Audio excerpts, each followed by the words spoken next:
बिस्मिल्लाहिर्रहमानिर्रहीम। अस्सलाम वालेकुम डियर स्टूडेंट्स, मैं हूं आपका बायोलॉजी टीचर असद सुल्तान। आज हम चैप्टर नंबर 4 जिसका नाम है सेल्स और टिश्यू उसका आगाज़ करने लगे हैं। ठीक है, सेल्स क्या होते हैं, टिश्यूज़ क्या होते हैं। चैप्टर नंबर 1 के अंदर हमने इसको देखा था कि सेल्स जो है वो असल में किसी भी जानदार के जिस्म की बुनियादी इकाई होते हैं। जिस तरह एक बिल्डिंग छोटी छोटी ईंटों से मिलकर बनती है, इसी तरह किसी भी जानदार का जिस्म छोटे छोटे सेल्स से मिलकर बनता है। तो कोई भी जानदार, अगर किसी जानदार की हम ईंटों की कह लें कि उसको हम बेयर कर लें, तो ईंटों की मिसाल ले लें, तो किसी जानदार का जो जिस्म है वो जिन ईंटों से मिलकर बनता है, यानी जिन चीज़ों से मिलकर बनता है, उनको हम सेल्स कहते हैं। और सेल के अंदर और छोटे छोटी साख्तें मौजूद होती हैं जिसको हमने अगेन चैप्टर 1 में ही देखा था, जिनको हम ऑर्गेनेलिस कहते हैं। ठीक है, जो मुख्तलिफ काम करते हैं सेल के अंदर। फिर सेल से अगला लेवल हमने देखा था कि जब सेल्स आपस में जुड़ते हैं, जुड़कर वो जब एक जैसे सेल्स आपस में जुड़ते हैं तो वो जुड़कर टिश्यू बनाते हैं। ठीक है, तो टिश्यू जो है वो असल में ग्रुप ऑफ सिमिलर सेल, एक जैसे सेल्स का जो है वो ग्रुप होता है, मजमुआ होता है। आज का जो हमारा टॉपिक है वो माइक्रोस्कोपी और सेल थ्योरी का ज़हूर है। इस चैप्टर में हम सेल्स और टिश्यूज और सेल के अंदर पाए जाने वाले सारे ऑर्गेनेल्स को देखेंगे। अब सेल और जो टिश्यू है वो इतने छोटे होते हैं कि हम उनको आम आंख से नहीं देख सकते। उनको देखने के लिए माइक्रोस्कोप की ज़रूरत पड़ती है। ठीक है, तो इसलिए माइक्रोस्कोप्स का तो जो है वो बेसिक नॉलेज हमारे पास होना ज़रूरी है। तो इसलिए जो है वो पहले हम देखेंगे कि माइक्रोस्कोप भी क्या है और सेल थ्योरी जो है वो क्या है, सेल थ्योरी कैसे बनी उसको हम देखेंगे। तो लाइट माइक्रोस्कोपी और इलेक्ट्रॉन माइक्रोस्कोपी जो है उसको हम देखेंगे आज। सबसे पहले माइक्रोस्कोपी होती क्या है। माइक्रोस्कोप का इस्तेमाल माइक्रोस्कोपी कहलाता है, यानी माइक्रोस्कोप को इस्तेमाल करना माइक्रोस्कोपी कहलाता है। पहली माइक्रोस्कोप 1595 के अंदर हॉलैंड में एक साइंसदान ज़ैकरियास जॉनसन ने पहली माइक्रोस्कोप बनाई थी। ये एक सादा ट्यूब थी जिसके दोनों किनारों पर लेंसेज लगे हुए थे, मतलब जिस तरह एक पाइप होता है तो एक सिंपल एक पाइप की तरह ट्यूब थी जिसके दोनों किनारों पर लेंस लगे हुए थे। इसकी मैग्नीफिकेशन की हद 3x से 9x के दरमियान थी। मैग्नीफिकेशन अभी देखते हैं क्या होती है। असल में किसी इमेज को बड़ा करके दिखाने की जो सलाहियत होती है उसको मैग्नीफिकेशन कहते हैं। तो इसकी जो मैग्नीफिकेशन थी वो 3x से 9x थी, यानी ये किसी भी इमेज को, अब यहाँ x से मुराद होता है किसी भी चीज़ का ओरिजिनल साइज। ठीक है, तो ये किसी भी चीज़ को उसके असल साइज से 3 से 9 गुना बड़ा करके दिखा सकती थी। ठीक है, तो ये एमसीक्यूज और शॉर्ट के हवाले से याद रखिएगा चीज़ें। उसके बाद जो दो टर्म नॉर्मली इस्तेमाल होती हैं माइक्रोस्कोप में उसको हम देखते हैं, वो है मैग्नीफिकेशन और रेजोल्यूशन। माइक्रोस्कोप में दो इस्लाहात इस्तेमाल होती हैं, यानी मैग्नीफिकेशन से मुराद किसी शय की ज़ाहरी जिसामत में इजाफा है और ये माइक्रोस्कोपी में एक अहम खासियत है। अब यहाँ पर जो मेन चीज़ है ना वो है ज़ाहरी जिसामत। माइक्रोस्कोप अब एक सेल सेल से तो दूर की बात है, टिश्यू जो कि सेल का मजमुआ होता है वो भी हमें आम आंख से नज़र नहीं आता। तो सेल जो है वो हमें आम आंख से नज़र नहीं आता, लेकिन जब हम उसको माइक्रोस्कोप के नीचे देखते हैं तो वो हमें काफ़ी बड़ा नज़र आता है। तो क्या सेल वाकई में ही उतना बड़ा हो गया है, क्या असल में उसका साइज बढ़ गया? नहीं, वो सिर्फ ज़ाहिर हमें इतना बड़ा हो रहा है। असल साइज उसका वही है जो पहले था। माइक्रोस्कोप के नीचे रखने से सेल का साइज बड़ा नहीं होता, बल्कि सिर्फ माइक्रोस्कोप हमें जाहिर ऐसा करवाती है कि उसका साइज बड़ा है। तो उसके जो ज़ाहरी जिसामत में इजाफा होता है उसको मैग्नीफिकेशन कहते हैं।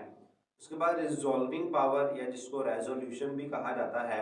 रिजॉल्विंग पावर या रेजोल्यूशन से मुराद किसी अक्स का साफ नज़र आना है, यानी जो इमेज हमें बिल्कुल क्लियर नज़र आती है उसको हम रेजोल्यूशन कहते हैं, किसी भी चीज़ का बिल्कुल सही नज़र आना।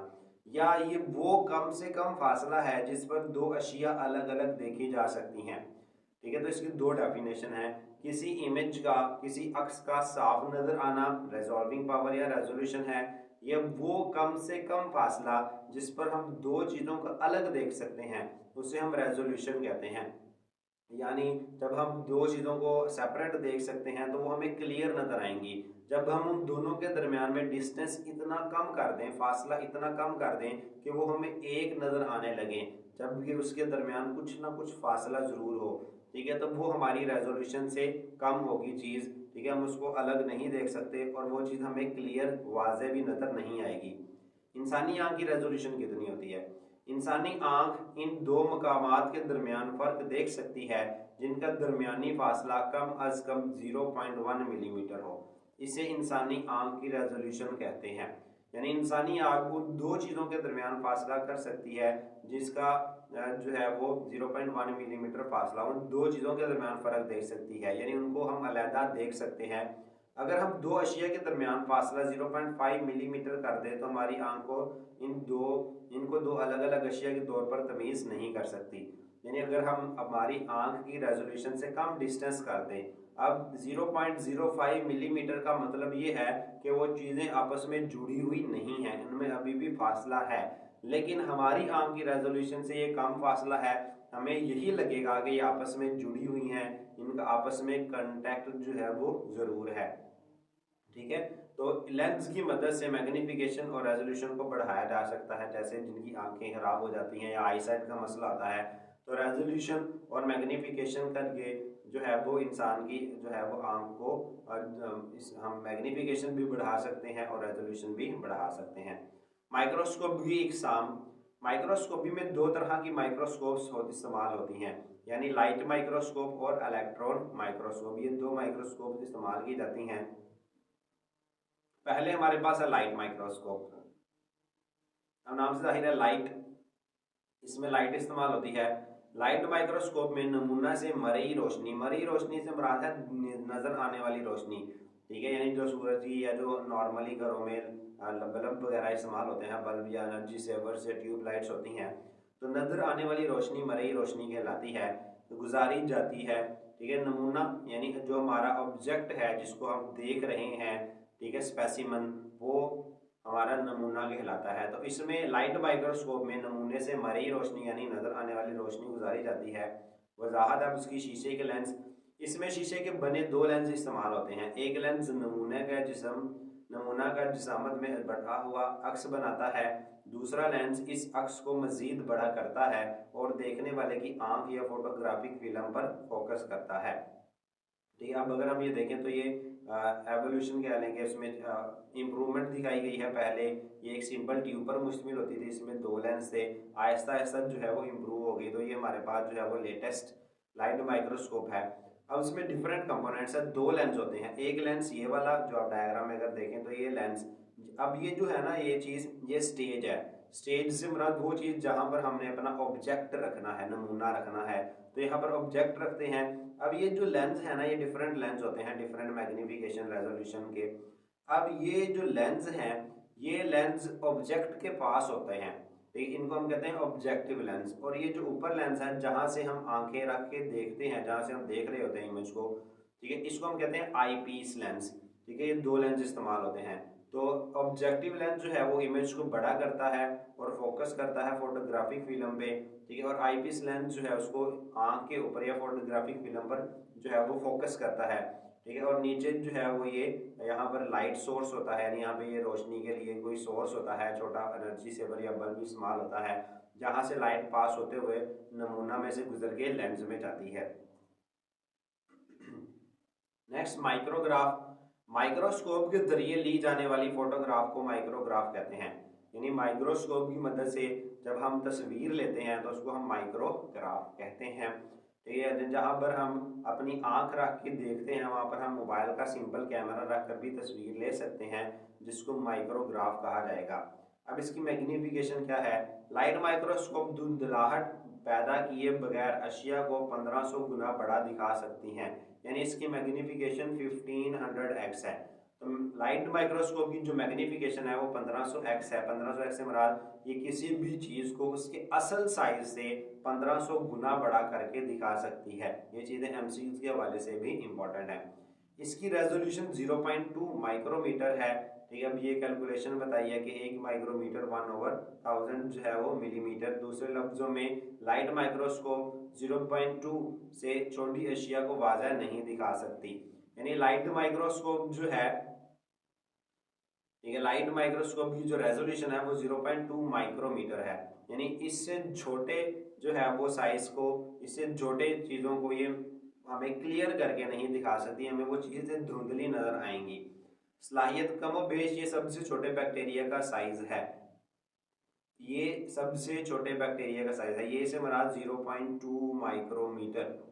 ठीक है, 0.2 माइक्रोमीटर सबसे छोटे बैक्टीरिया का साइज होता है। ठीक है, तो बैक्टीरिया का अक्स तो कई गुना बढ़ाया जा सकता है।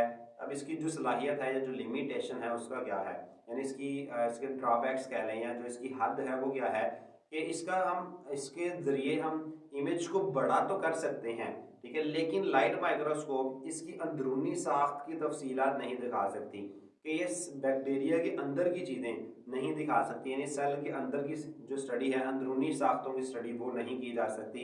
इससे हम सिर्फ बैरूनी साख्तों की स्टडी कर सकते हैं। ठीक है, तो ये इसकी लिमिटेशन है। तो ये जो है वो लाइट माइक्रोस्कोप के व्यू है। तो लेफ्ट साइड पे ये अमेबा है, यूनिसेलुलर ऑर्गेनिज्म जिसको पढ़ा था चैप्टर 1 के अंदर, और यूनिसेलुलर एल्गा, तो ये एलजी है। नेक्स्ट जो हमारे पास है वो है इलेक्ट्रॉन माइक्रोस्कोप। ये माइक्रोस्कोप की जदीद तरीन किस्म है, यानी अभी तक साइंस के बाद जितने भी लेटेस्ट जदीद माइक्रोस्कोप्स हैं उनमें ये सबसे ज़्यादा एडवांस, सबसे ज़्यादा जदीद माइक्रोस्कोप है। इलेक्ट्रॉन माइक्रोस्कोप में नमूना और लेंस, यानी वो चीज़ जो हम देख रहे हैं, और लेंस एक खलाई चैम्बर, यानी ऐसी जगह जहाँ पर हवा मौजूद नहीं होती, में रखे जाते हैं, और नमूना में से इलेक्ट्रॉन की एक शुआ गुजारी जाती है। ठीक है, यानी नमूने के अंदर से जो है वो एक शुआ गुजरती है, रोशनी गुजरती है। इलेक्ट्रॉन्स नमूना में से गुजर कर ट्रांसमिट होना या इससे मुनकिस होकर अक्स बनाते हैं। बरकी मकनातीसी लेंस अक्स को बड़ा करके स्क्रीन या फोटोग्राफिक फिल्म पर फोकस करते हैं। ठीक है, अब इसमें किया क्या जाता है, इसमें जो नमूना है उसको एक खलाई चैम्बर में, लेंस और नमूने को एक खलाई चैम्बर यानी हवा जहाँ पे ना हो वहाँ रखा जाता है, और उसमें से इलेक्ट्रॉन की, उसके नाम से जाहिर है, लाइट माइक्रोस्कोप में लाइट गुजरती थी, इलेक्ट्रॉन माइक्रोस्कोप में इलेक्ट्रॉन की शुआएं गुजरती हैं, जो नमूना के अंदर से गुजर सकती हैं या उससे टकराकर वापस भी जा सकती हैं। तो उससे टकराकर जो है वो फिर आगे उसके अंदर जो इलेक्ट्रोमैग्नेटिक जो लेंस होते हैं वो उसके इमेज को बड़ा करके स्क्रीन पर शो करते हैं। इसकी रेजोल्यूशन क्या है, इलेक्ट्रॉन माइक्रोस्कोप की रेजोल्यूशन लाइट माइक्रोस्कोप की निस्बत बहुत ज़्यादा होती है। जदीद इलेक्ट्रॉन माइक्रोस्कोप 0.2 नैनोमीटर जितनी छोटी अशिया को भी वाज़ह दिखा सकती है, और 1 नैनोमीटर जो है वो उसकी कैलकुलेशन बताई गई है। ठीक है, तो ये लाइट माइक्रोस्कोप की सलाहियत से 1000 गुना ज़्यादा है। अब 1 नैनोमीटर आपको पता है, नैनो जो है 10⁻⁻⁹ होता है, माइक्रो 10⁻⁻�6 होता है। ठीक है, तो -9 जो है वो ज़्यादा छोटी वैल्यू है बनिस्बत -6 के। ठीक है, तो माइनस के अंदर आप मैथ में इन चीज़ों को पढ़ते हैं कि माइनस में जो वैल्यू जितनी बड़ी होगी, ठीक है, वो उतनी छोटी होती है, यानी -9 जो है वो बड़ा छोटा है बनिस्बत -6 के।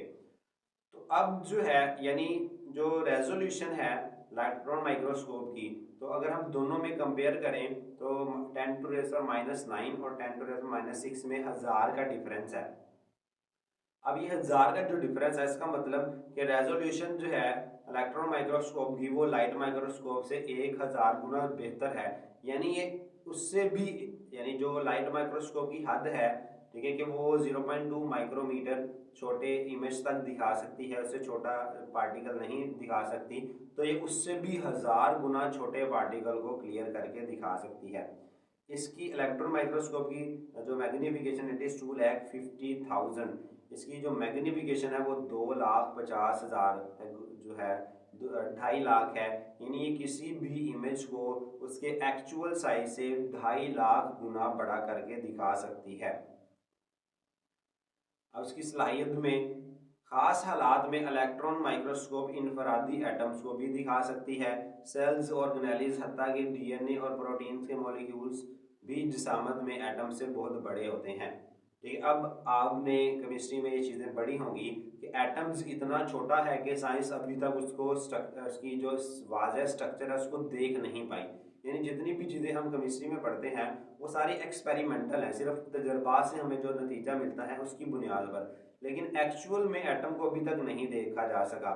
ठीक है, तो इलेक्ट्रॉन माइक्रोस्कोप इतनी ज़्यादा एडवांस है कि ये ख़ास कंडीशन में, ख़ास हालात में एक इनफरादी एटम यानी एक एटम को भी जो है वो ये दिखा सकती है। अब दिखाने से मुराद उसकी डिटेल नहीं, सिर्फ ये मतलब उसके अंदर हमें पता चल सकता है कि ये एक सिंगल एटम पड़ा है। यानी फॉर एग्जांपल अगर आपके पास कोई शख्स हो जो बहुत दूर खड़ा हो आपसे, आप उसकी शक्ल जो है ना देख पा रहे हो, उसके इबन के कलर्स रंगों का जो आपने जिस्म के जो कपड़े पहने हैं, ठीक है, उसके जो कपड़ों का रंग है वो भी आपको सही नज़र ना आ रहा हो, ठीक है, कि उसने कौन से कलर के कपड़े पहने, मतलब आपको सिर्फ इतना नज़र आ रहा हो कि बहुत दूर एक शख्स खड़ा है, ठीक है, तो लेकिन उसकी शक्ल क्या है, जिसामत क्या है, उसने कपड़े कौन से कलर के पहने हैं, कुछ भी नज़र ना आ रहा हो, ठीक है, लेकिन आप उसको पहचान सकेंगे कि ये एक शख्स खड़ा है, वहाँ पे कोई ना कोई खड़ा है। तो इस तरह एटम जो है उसकी डिटेल्स तो नहीं दिखा सकती इलेक्ट्रॉन माइक्रोस्कोप, लेकिन इंडिविजुअल एटम की पहचान ज़रूर हो सकती है इसके अंदर। अब इसकी नकाइस या इसकी जो ड्रॉबैक्स, इसकी हदें क्या हैं। इलेक्ट्रॉन माइक्रोस्कोप के नकाइस, इस माइक्रोस्कोप के साथ एक मसला ये है कि इसे ज़िंदगी के अफ़आल देखने के लिए इस्तेमाल नहीं किया जा सकता। वजह यह है कि नमूना को हमेशा एक खलाई चैम्बर में रखना होता है, यानी वहाँ से हवा निकाल लेना ज़रूरी होता है। ज़िंदगी के अफ़आल मसलन अमेबा में हरकत वगैरह के मुताले के लिए लाइट माइक्रोस्कोप बेहतर है। अब चूंकि हमने पढ़ा कि नमूना जो भी हमने देखना है उसको और लेंस को खलाई चैम्बर में यानी हवा के बगैर रखना होता है, जहाँ पर हवा ना हो बिल्कुल भी, तो क्योंकि ताकि हवा में जो डिफरेंट गैसेज हैं उनसे इलेक्ट्रॉन टकरा कर जो है वो मुनअकिस ना हो या रिफ्रैक्ट ना हो जाएं, ठीक है, तो उस चीज़ से बचने के लिए जो इलेक्ट्रॉन माइक्रोस्कोप है उसमें से हवा निकाली जाती है। अब हवा के बगैर चूँकि ज़ाहिर है हमें मालूम है कोई भी जानदार जिंदा नहीं रह सकता, तो इसके ज़रिए हम ज़िंदगी के अफ़ाल को मुताला नहीं कर सकते, ठीक है, ज़िंदगी के जो भी अफ़ाल हैं यानी अमेबा का हरकत करना, अब अमेबा जानदार है तो उसको हवा के बगैर कैसे रखेंगे, तो इनको जो है वो हम इनके लिए इस्तेमाल नहीं कर सकते, इनके लिए लाइट माइक्रोस्कोप ही ज़्यादा बेहतर मानी जाती है। अब इलेक्ट्रॉन माइक्रोस्कोप की मज़ीद इकसाम आती हैं, दो इकसाम हैं। बायोलॉजी दो तरह की इलेक्ट्रॉन माइक्रोस्कोप इस्तेमाल करते हैं, जो ट्रांसमिशन इलेक्ट्रॉन माइक्रोस्कोप और स्कैनिंग इलेक्ट्रॉन माइक्रोस्कोप है। ट्रांसमिशन इलेक्ट्रॉन माइक्रोस्कोप में इलेक्ट्रॉन्स नमूना से गुजर जाते हैं।